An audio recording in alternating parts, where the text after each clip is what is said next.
Well, hi there. Thanks again for checking out my YouTube videos. I do greatly appreciate it. I thought I'd give a little overview of my Turo car. So I'm out sitting in it, going for a little drive, and thought I'd just talk a little bit about it so you get kind of an idea of why I went with Mitsubishi. So this is a 2014 Mitsubishi Outlander. The design change was in 2014 from the 13 model. Now the 13 model was a bit different design look to it. It really followed along with the Rally Yard or the Lancer lineup with the grille, a little narrower, a little tighter, a little smaller SUV. I think when they redesigned the Outlander in 2014, they were looking at the idea that the RVR would be coming out, and the RVR really would be taking that space that Outlander had in 2013. That's kind of a little bit more of a compact. So it sized it down a little bit for the RVR, and the Outlander grew up a little bit. With that, the Outlander in this particular model matured quite a bit. So a different grade of leather on the seats, a little wider, a little more comfort to it. Also, you've got yourself a real third row to it, whereas the 2013 model had what looked like little tumble seats or lawn chairs that folded out. When you looked at them back in the day, you thought to yourself, okay, that's a stopgap measure. It's more, you happen to pick up a couple kids maybe from wherever, and you threw them in the back there with no real reserve. Whereas this one here, you kind of said, okay, well, let's have a little bit more comfort to it. The leather matches up with the rest of the vehicle, the same level of comfort back there. You don't have the drop in the floor, so you do have your knees up a little bit higher, but there's still enough room in there for somebody 5'9" and be reasonably comfortable. The bench seat in the rear actually seats 3 people, so you have a third seat belt there, and it's actually fairly wide, so there's a little bit of room around that, which is nice. Sunroof, because it's a GT model, comes standard with it. So again, that's a nice feature, something that I like. You can just get a little airflow through, which is exactly what a sunroof is. It's got the Rockford Fosgate audio package as part of the GT package, so that's an option on the other line. So if you want SE or the base model, you could get this as well. This one here does not have the nav system to it. I didn't want the nav because it would be outdated. Being a 10-year-old vehicle, I'd have to go get disc or an S card to get it going. Plus the icons and just the speed to it doesn't match what's on my phone. So it's one of those things where I look and kind of go, I've got a nice Android phone. I've got something that I can use a mapping system on. It works fine. Not an issue from that standpoint. When I'm going on a road trip, I take along a little GPS system, so it directs me, and I don't have to worry about cell service and cost, which I like that.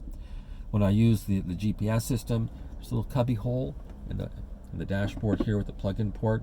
It sits in there quite nicely, and it actually almost looks like it's a factory install. And there's a little room down there to tuck the phone and a few other little things. So that's what I like about the design there. On the Rockford Fosgate, as it sits, you get about 720 watts, so it's a pretty good loud sound system. It's pretty decent as far as quality is concerned. I've got a CD player with it, which is a little obsolete today, but you can do the Bluetooth with it, so that's current. It pairs up to my phone fine. I've tried an iPhone as well. It does perfect with that. It's got a USB cable for powering up your phone. It can also do the auxiliary through there. So again, if you've got an older phone than what I've got, which would be amazing, you could plug it in. I don't think anyone actually does that. Paddle controls for going up and down the actual geared transmission. So it's not a CVT. In the GT version, they gave you an actual real transmission. So I like that from a standpoint. If you were a technician, there's less service work. You're just doing a drain and fill. You're doing filters, very simple. When you go to a CVT, you've got the bands that rotate within. They tend to wear, they create some wear in the fluid itself. If you haven't serviced it on a regular basis, you're looking at issues internally. It can be really problematic from that standpoint, whereas when you're getting into a traditional or an old school style transmission, it's almost bulletproof. They go almost to the end of life of the car with very little issues. All-wheel drive system is the Super all-wheel drive system, and Super all-wheel drive is kind of carried over from the Rally Arts and the Evos. This isn't a Rally Art or Evo, so don't get confused with that. But it means it distinguishes left, right, front, rear. So if I've got one wheel that needs a little more traction in the front, it'll move it there as if it was a limited slip. Same thing in the back. If I need more traction in the rear, it'll give me more traction. It will also give me more traction in the back as well. So that's something that I like with the super all-wheel drive system. Servicing it, when I worked at Mitsubishi, the older model had it as well. So 2013, they'd come in with some real high kilometers. Typically, you would never really see any real major maintenance with them. So it's a good quality system that doesn't cause any real headaches. I like the fact it's got an eco mode. The eco mode really moves it more into an all-wheel drive system with monitoring on slip.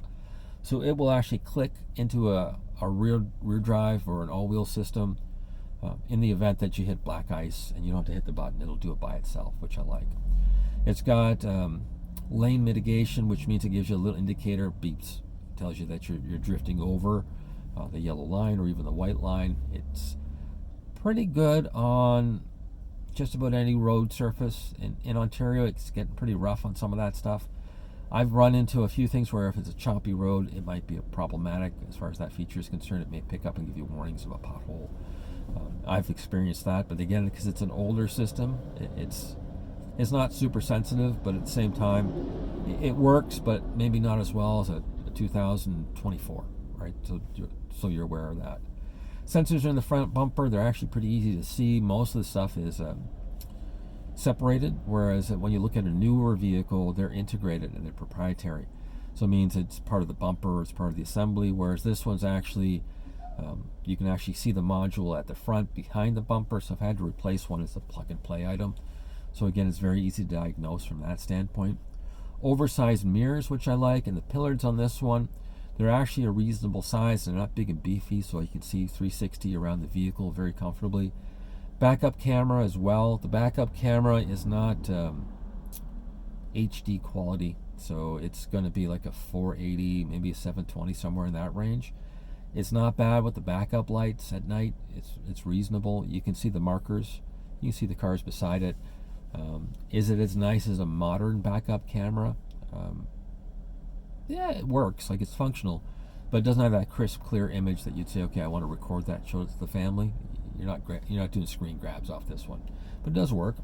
Digital climate control, which is very nice, and it also has a defrost feature that is pretty unique. So it will actually circulate some fresh air while you're in winter, so the windows won't fog up, which is a feature you wouldn't realize until you're actually at like minus 20. So it's one of those items that I like with Mitsubishi. They seem to do that really well. So you don't see that fogging up or humidity issue in the wintertime. Carpets, they're a nice heavy fiber. They tend to take real abuse. I think they're actually borrowed off their truck line, to be honest with you. Mats are the Mitsubishi mats that are embroidered. They're a car item, so they do take a little bit of wear. But I find the mats really good at, you can really beat the living daylights out of them if you have to remove salt, which is a thing here in Ontario. I've re-dyed these ones, so they turned out really well. The actual carpet was in good shape, but it had a couple little spots where the salt stains had just bleached it out, and that took care of it. So it kind of tells you it's a good quality carpet. Plastics on the doors are soft touch in the area where you kind of focus, but console is a hard plastic, hard shell stuff, so it's easy to clean. At the same time, it does have that look of a Toyota, kind of that, I don't know how to describe it, mid-2000s. So it's got that kind of impression that it's meant to look like leather, but it's just, again, a hard plastic. But I like it because it's easy to clean and maintain. The soft touch dashboard is decent. It looks well. Like, there's nothing from that standpoint. Headliner is a little bit nicer than what I described from a Ford or a GM product. These don't tend to sag, and they don't tend to separate, which when you get to like 200K or 300K, you start seeing that. Not on these. They're almost as if they're a formed or pressed cardboard that incorporates the actual finish. So they're really good from that standpoint, so I like that. Little things, visors, they've gone ahead and they've done a vinyl wrap, which means that you can clean them if your hands are dirty. You got the grab handles for your in-laws, so if they find that you can't drive, hold on, which is great. It's a nice overall vehicle. It's easy to maintain, service, it's comfortable on the inside, lots of shoulder room, seats are fairly wide so they're comfortable. There's good padding on the lower end of it. The back side, it has a bit of a protruding area, so it kind of hugs you a little bit, which is kind of decent. And it's got a little arch to it as well to support your back. Heated seats are comfortable. If you do put them on furnace hot, it seems to be either high, which is like a hot rock treatment, or low, which is like ambient temperature. So there isn't really that dial to control, but it works. And if you're in Canada, and if you're not so much southern Ontario, but if you're in Alberta, that northern area where it really gets to minus 40, those are nice. Power windows are decent. They work really well. Power mirrors are decent. I like the fact that if you click them over to their position, you can actually angle them down almost 35 degrees so you can see the markers on the road. So if you're trying not to hit the curb, you can lower them down. You can see where you're going. It's also nice if you're backing the vehicle up into a hoist. I like that as when I was doing service work. It was a nice little feature from that standpoint. They fold in, but in this model they're not a automated feature. So there isn't a button. I think if you go into a 16, they'll actually power fold.